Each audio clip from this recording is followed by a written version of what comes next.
Hi, I'm Molly. In today's quantum theory video, we're taking a look at the preamp section available as part of mustard channel strips. What it is, where it might be useful, and what it sounds like. Preamps were designed to amplify signals, like low-level microphone signals to line level, or the low-level signal from guitar pickups in a guitar amplifier. There are many different designs of preamps, some solid-state, like our 24-bit and 32-bit SD rack cards, and others tube-based, like our old D-tube card, which inspired the DiGiCo channel processing function, which is a software emulation of this physical input card. Tube preamps add character to signals, and it's this sonic property of tube preamps that's still sought after today. Tubes can be used to subtly add more harmonic content, or to add full-on distortion, and anywhere in between.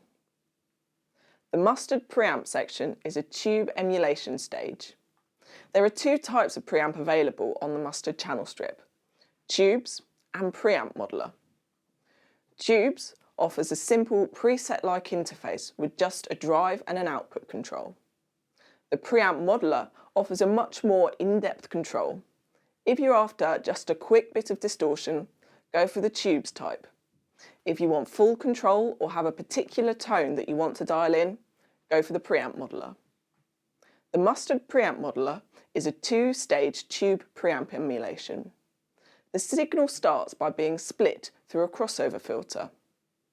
High frequencies are not sent through the tubes because any harmonics they create would be above 20 kHz, therefore inaudible, and can create audible artifacts like aliasing. The lower frequencies are first amplified before going into the distortion block.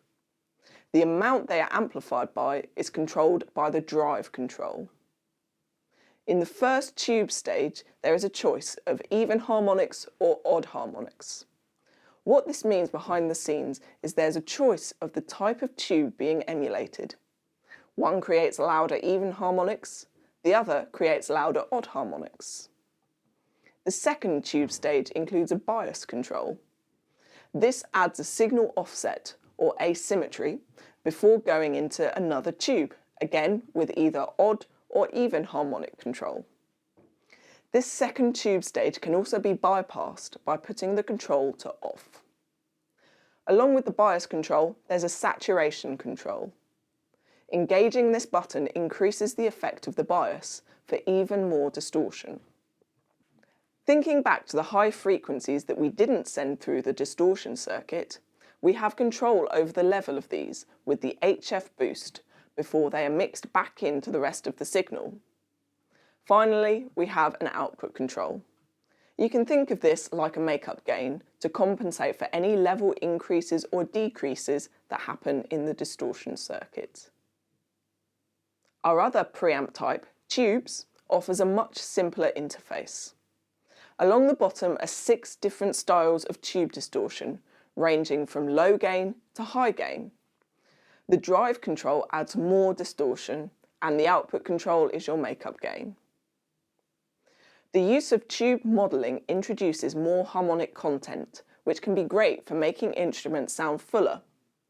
They are often used to add a bit of dirt to guitars, bass DI, or even vocals.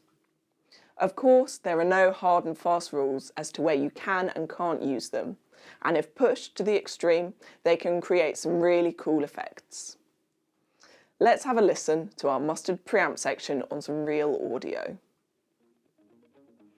I've got a guitar channel here, and I'm going to use the tubes to add a little bit of overdrive, and then I'll A-B with it on and off.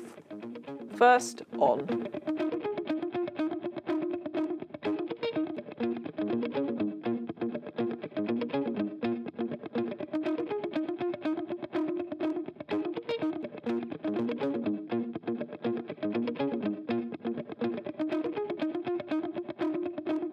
As you can hear, it's just giving it that little bit extra drive.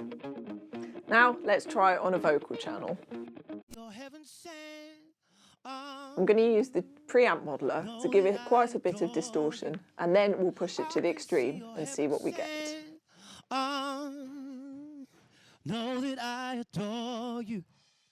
I can see your heaven sent. Know that I adore you. I can see your heaven sent. Know that I adore. You can hear how it's introducing that crunch. Now to push it to the extreme. Know that I adore you. I can see your heaven sent. Know that I adore you. I can see your heaven sent. We can hear this is giving some really cool effects. You might not want this on everything, but can be used to add some extra excitement to certain channels. Thanks for watching today. Hopefully it's got you thinking about where the mustard preamp section will come in use for you when you're next on a quantum console. For more quantum theory videos, head to our YouTube channel.